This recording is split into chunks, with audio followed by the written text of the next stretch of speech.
பங்குச்சந்தையில் இந்த வாரத்தில் அதிக அளவு லாபம் கொடுத்த கம்பெனி என்னென்னன்றதை இப்போ நம்ம பார்க்கலாம்.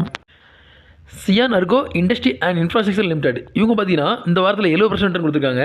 இவங்க இந்த 7 நாட்களில் ₹41 ₹69 வரைக்கும் போயிருக்காங்க. இப்போ கரண்டாக ₹69 ட்ரேட் ஆகிட்டுருக்காங்க. Supreme holdings and hospitality limited இவங்க பார்த்தீங்கன்னா இந்த வாரத்தில் 53% கொடுத்துருக்காங்க. இவங்க இந்த 7 நாட்களில் ₹57 ₹88 வரைக்கும் போயிருக்காங்க. இப்போ கரண்டாக ₹88 ட்ரேட் ஆகிட்டுருக்காங்க. ஓலா எலக்ட்ரிக் மொபைலிட்டி லிமிடெட் இவங்க பார்த்தீங்கன்னா இந்த வாரத்தில் 45% கொடுத்துருக்காங்க. இவங்க அந்த 7 நாட்களில் ₹91 ₹133 வரைக்கும் போயிருக்காங்க.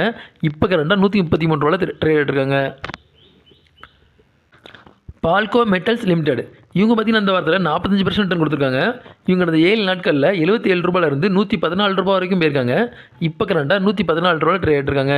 இந்த வீடியோ உங்களுக்கு பிடிச்சிருந்ததுன்னா லைக் பண்ணுங்கள், கமெண்ட் பண்ணுங்கள், மறக்காமல் சப்ஸ்கிரைப் பண்ணுங்கள். நன்றி.